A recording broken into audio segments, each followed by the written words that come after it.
नमस्कार, मैं हूं दिनेश। आज मैं बाड़मेर के सबसे बड़े भामाशाह तन सिंह चौहान की प्रथम पुण्यतिथि में शामिल हुआ और राजस्व मंत्री हरीश चौधरी ने उनके साथ बिताए हुए पलों की जो बात की है वही हम सुनेंगे कि कैसे थे वो अपने व्यक्तिगत जीवन में तन सिंह चौहान।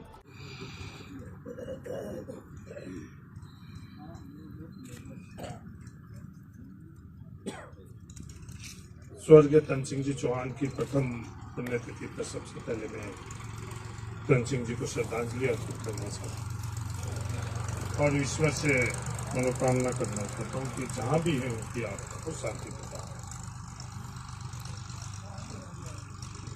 मैं यहाँ बैठा बैठा सोच रहा था कि अगर तन सिंह जी के व्यक्तित्व को अगर कुछ चंद शब्दों में बोलने के लिए बोला जाए तो वो क्या व्यक्तित्व हो सकता है। कि जब जिला प्रमुख महोदय कह रहे थे कि उनके पास जो सबसे ज्यादा सीख लेकर वो आए थे वो थे कि समय की उपयोगिता। तो मेरा जितना भी उनसे संपर्क था, संबंध था, जितनी मेरे उनके बारे में जानकारी थी, तो मुझे 3 शब्द उनके बारे में मेरे जहन में आई। एक तो आत्मविश्वास।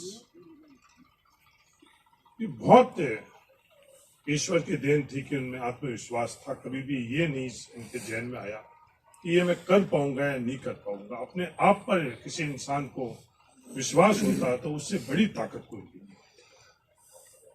दूसरा जो संघर्ष, आज अपन लोग बोल रहे हैं कि एक सामान्य परिवार, वो सामान्य परिवार जो न्यूनतम आवश्यकता थी वो न्यूनतम आवश्यकता भी तन सिंह जी को पारिवारिक पृष्ठभूमि से नहीं मिली। इस न्यूनतम आवश्यकता से भी कमी थी उनके जीवन के अंदर और वहां से संघर्ष कर जिस मुकाम पर वो पहुंचे और जिस तरह का उनका जीवन रहा है वो एक संघर्षशील जीवन था। हम में से कई लोगों को वो ये संघर्ष देखने के लिए नहीं मिला। ये संघर्ष अगली पीढ़ी के अंदर इनके परिवार को भी नहीं देखने पड़ेगा और वो संघर्ष उनके जीवन के अंदर रहा। और तीसरी जो बात मेरे जहन में आई है वो थी, वो व्यवहारिक थी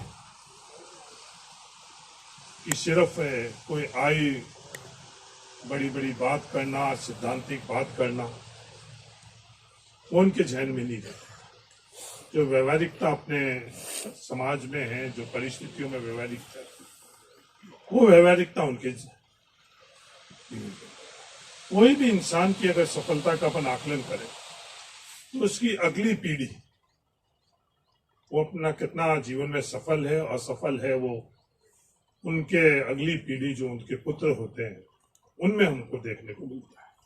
और मेरा मानना है कि वो एक सफल इंसान इस तौर पर जो कुछ भी उन्होंने जीवन के अंदर पाया, दिया, उसमें एक बहुत महत्वपूर्ण है कि उन्होंने अपने जो दोनों सुपुत्र है, जोगिंदर जी और राजेंद्र जी, उनको बहुत अच्छे संस्कार दिए और जो उनको पथ उन्होंने दिखाया है वो उनके जीवन की सबसे बड़ी। कई बातें मैं उनके बारे में सुनता हूँ, कई बातें मुझे पता भी है, पर जो सबसे महत्वपूर्ण मुझे उनके बारे में प्रभावित करने वाली बात थी वो ये थी कि भाई तन सिंह जी ने उनके बच्चों को एक ही राय दी कि मेहनत करो। कि लोगों को कैसे हम लोग कमाने का मतलब लोगों का विश्वास कैसे हम लोग, गोवर्धन सिंह जी से लेकर और खीव सिंह जी तक उन्होंने एक पहलू उनके जीवन में बताया कि उनके साथ रहकर कि हमको कितनी सती हुई है, पर मैं दोनों पहलू उनके जीवन में, मेरे जीवन के कुछ कदमों में उनका साथ भी रहा है, कुछ कदमों के अंदर मेरे वो सामने भी खड़े रहे। पर इंसान की पहचान जब किसी के सामने खड़े रहते हैं, जब उस इंसान की हकीकत और गहराई व्यवहार उस वक्त पता चलता है। जब साथ में हम लोग चलते हैं तो उसके बारे में हम लोगों को कम जानकारी रहती है। एक पक्ष ही उनके बारे में हम लोग जान सकते हैं कि जब कभी भी वो सामने खड़े रहे तो बड़ी ईमानदारी से और स्पष्टता से उन्होंने ये कहा कि मैं आपके साथ नहीं हूं। जो आज के समाज के अंदर एक तरह की हम लोगों की जो व्यवस्था हुई हुई है कि जो साथ में खड़ा है वही वो बात करता और दिखाता है और सामने खड़ा होने वाला भी वही बात करता और अगले वाले को दिखाता है। समझदार सब है, और उसके बावजूद भी जो उनकी जीवन के अंदर ये पहलू है कि सामने रहकर ईमानदारी से रहना और वो मर्यादा रखना। ये जरूरी नहीं है जीवन के अंदर अपन हर कोई एक कदम ताल मिलाकर ही एक दिशा के अंदर ही समाज से, वो मेरे को उनकी जीवन का एक बहुत बड़ा पहलू नजर आया। इस वक्त ये दूसरा पहलू जो सामने खड़े होने वाला करना नहीं चाहिए, पर जहां कहीं भी वो है स्वर्गीय आत्मा है, वो हम लोगों को यहाँ जो भी हमारी जहन में, जो भी हमारे मुख में वाणी में बात है, वो कहीं ना कहीं वो बैठे हैं। और ईश्वर से यही प्रार्थना है, और जिस सनातन धर्म से मैं आता हूं तो मेरा तो विश्वास है कि पूर्ण जीवन, और जब जहां भी उनका पूर्ण जीवन हुई तो वो इनका परिवार इस तरह से उनके अगले जीवन के अंदर जो उन्होंने हर पद के ऊपर चीजें बढ़ाई, उसको आगे बढ़ाई, ये मेरा उनके परिवार को शुभकामनाएं है।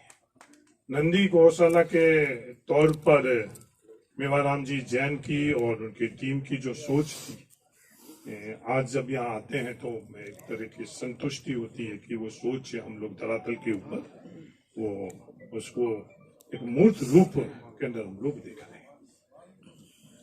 मैं किसी राजनीतिक पृष्ठभूमि के बड़े इंसान के साथ एक दिन बैठा था।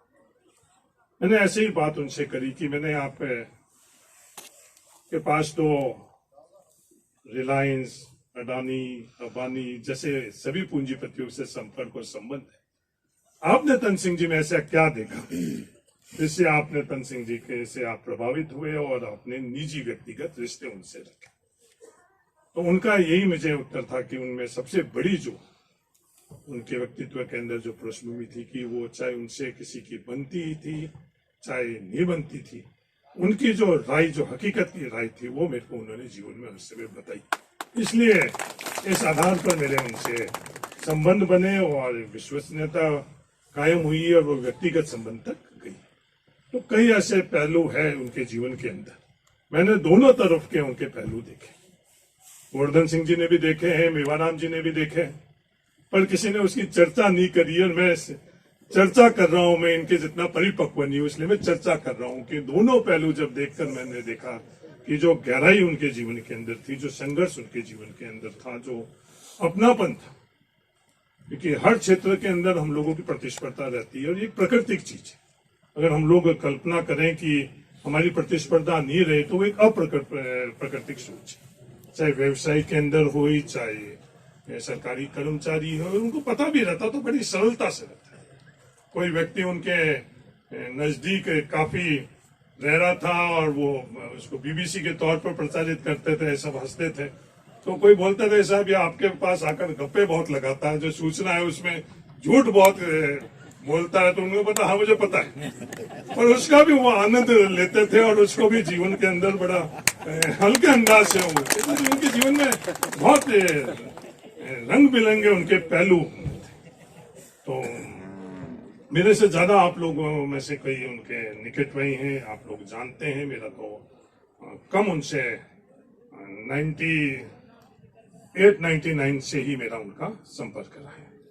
मैं तो ईश्वर से ये कामना करता हूँ कि उनकी जहाँ भी वो रही, उनकी आत्मा को शांति प्रदान करे। और शिव सिंह जी ने जो बात कही कि हम सब लोगों का दायित्व बनता है, जब वो यहाँ थे तब ये एक सफल इंसान के तौर पर थे और सफलता के साथ हर कोई कदम ताल मिलाता है। और आज हम लोगों का फर्ज बनता है कि उनके परिवार के साथ हम कदम ताल मिलाकर हौसला अफजाई करें। हर कोई ये पूछता है, जब कभी भी तन सिंह जी के बारे में चर्चा होती है तो ये बात जरूर पूछते हैं कि उनके बच्चे उनके जैसे हैं या नहीं। ये सवाल जब कभी भी उनके बारे में कभी भी चर्चा होती है तो ये सवाल जरूर हम लोग आपस में चर्चा करते हैं। और जहां तक जितनी मेरी समझ, मैं कोई सर्टिफिकेट देने वाला व्यक्ति तो हूं नहीं, मैं कोई एक्रेडिटेशन करने वाली कोई एजेंसी भी नहीं हूं।